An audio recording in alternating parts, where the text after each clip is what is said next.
não se abala, eu estou parado, estou sendo obediente. Cara, eu era um líder de êxito, cara, eu jejuava, eu orava, trabalhava com o reino de Deus, mas eu decidi pedir a minha aposentadoria espiritual. Eu fico pensando agora, para que essas células? Se os próprios pastores, que se dizem os libertadores, os cheios de unção, os bambambãs do reino espiritual, eles esqueceram os enfermos, os loucos, porque os endemoniados, na verdade, né? Porque os loucos são os hospícios. E por que eles não vão lá libertar aquele povo que está sendo feito de fantoche, como outros demônios? E os enfermos? A palavra fala, e de pregar o evangelho a toda criatura. Eu disse é preto, se é branco, se é rico, se é pobre. Temos que fazer a vontade do Senhor. Os opressores não vão ver. Em relação ao reino de Deus, o reino de Deus é organizado. Pelo menos esse tempo. Tem tempo para fazer célula, tem tempo para orar, tem tempo para jejuar, tem tempo para abrir a igreja, tem tempo. Paulo tem relação aos pastores, aos levitas, aos sacerdotes e aos intercessores. Há tempo para tudo. Mas existe realmente essa organização na casa de Deus? Numa empresa, onde os homens se matam para simplesmente puxar o saco do seu chefe, existe mais dedicação, mais empenho, mais organização do que na própria casa de Deus. Sendo que nós esquecemos que nós temos o melhor de todos os salários, que é a salvação. Temos que somos os filhos, o dono de todo ouro e de toda prata. Na verdade, esse tipo de líder, que é o meu caso, não é o caso de vocês, sabe por que está nessa situação? Porque ele tem medo. Ele tem medo da derrota, tem medo do confronto, tem medo da guerra, tem medo principalmente da morte. Nós temos que lembrar que às vezes, na maioria das vezes, o próprio medo é mais evidente do que o nosso próprio inimigo. Mas isso é só um testemunho meu, eu sei que isso não tem nada a ver com vocês são perfeitos, são cheios de unção, de avivamento, líderes de êxito, completamente organizados, não tem descaso com a palavra de Deus, leem a palavra, fazem células, são super obedientes. Agora eu preciso vir, porque a minha língua já está cansada de falar para vocês, né? Mais uma coisa, assim, pastor, líder, olha, presta atenção no lobo, a boca dele está cheia de sangue. Levou a ovelha e você não fez nada.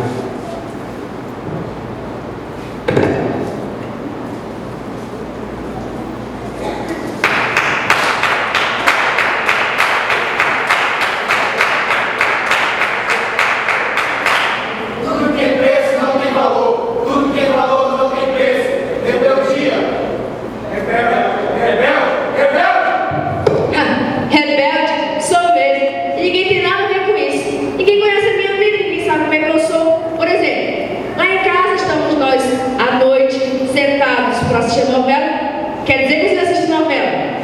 Tá bom, tem irmãozinho aí, ó, falando italiano, não perde nem o capítulo da novela que eu sei, né? Pois é. Aí estamos nós lá sentados, assistindo TV. E minha mãe quer porque quer que eu levante para mudar o canal da TV. Por que ela não levanta e não muda o canal, vai ficar de vez em quando? Quando não, estou lá na internet, teclando com os meus amigos, ela quer porque quer que eu saia da internet para limpar a casa. Nossa, meu favor, limpar a casa eu? Tá bom. Outra coisa, meu pai é outro também que me enche a paciência. Quer falar algo comigo? Eu falo mais rápido que ele. Não estou nem aí, não espero ninguém mesmo. Aí tem dia que eu resolvo ir para a igreja, porque de vez em quando é muito para a igreja. Mas estou lá na igreja e peço que o pastor me dê de longe. Ela me arrepende. E começa a falar da minha vida em público, para todo mundo ouvir. Eu sei que ele não fala meu nome, é uma questão de ética espiritual, né? Mas eu tenho certeza que ele está falando de mim, ele aponta o dedo na minha cara. Eu acho que ele anda conversando muito com a minha líder. Por falar em líder, é outra que me enche a paciência, tá? Que negócio de vidas, células, família, que negócio de líder, tá? Aí, mas no início, quando eu entrei no ministério, eu tinha essa visão de ganhar células, ser líder de multidões, ir para as nações, ministrar a palavra de Deus, aqueles que não conhecem. 2 anos após eu entrar na igreja, eu já tinha para mais de 20 células, já tinha minha primeira geração de 12, estava indo para a segunda geração. Eu tinha intimidade com Deus, extremamente usada pelo Senhor. Todos os dias eu ficava com o Santo Santo, eu matava minha carne, eu levava minha carne para a cruz, e eu vivia a vontade de Deus. Eu morria para mim todos os dias para ver a vontade do Senhor. E eu era uma adoradora em espírito e em verdade. Eu mergulhava nas águas do Espírito Santo e vivia a vida de Deus. Eu era como assim uma árvore plantada junto a ribeiros, onde as folhas nunca secam, os frutos nunca caem. Só que chegou um dia minhas folhas caíram, os meus frutos secaram. Eu honrava muito a minha vida, sabe? Eu honrava mesmo. Eu era uma com ela, eu ganhava discípulos, eu era assim, nossa, não tenho nem palavras para decifrar. Era demais, demais. Eu lambia o chão quando ela passava, sabe?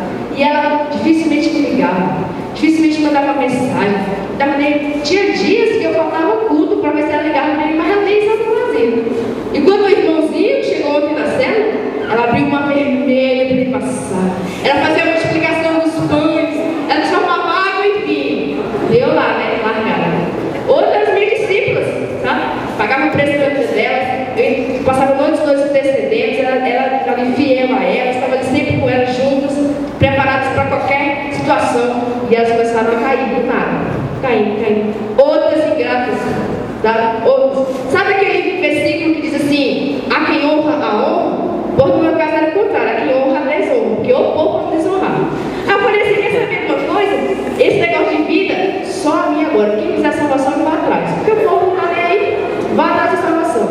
Ei, peraí, eu estou falando muito de mim, não? O que eu vou falar de vocês agora, hein?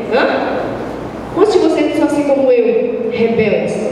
Tua mãe te pede um favor, tu vem com 5 pedras nas mãos.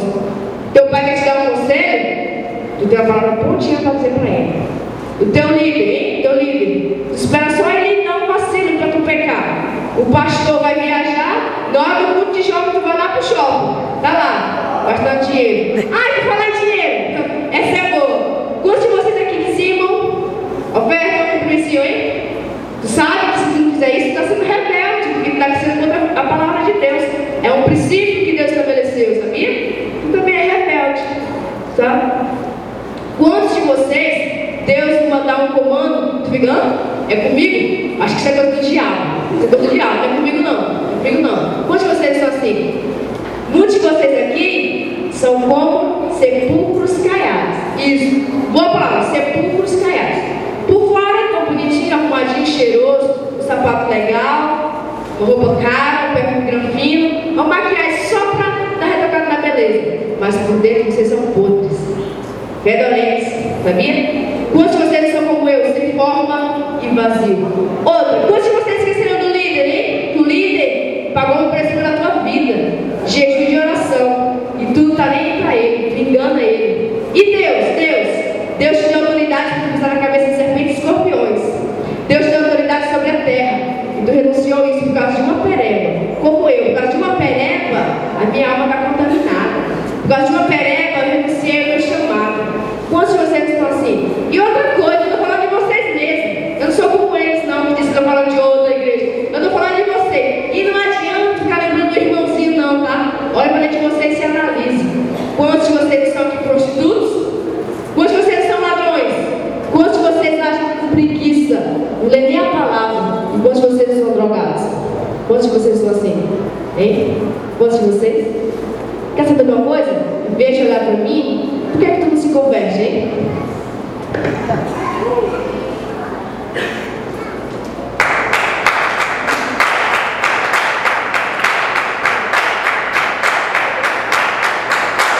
Tudo tem preço, não tem valor. Tudo tem valor, não tem preço.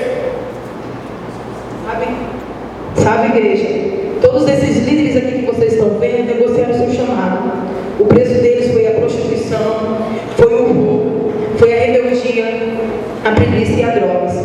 Todos eles começaram seu ministério a todo vapor, ganhando, consolidando e enviando. Agora, por causa dos seus pecados, estão mortos espiritualmente. E vocês, quero dizer uma coisa a vocês.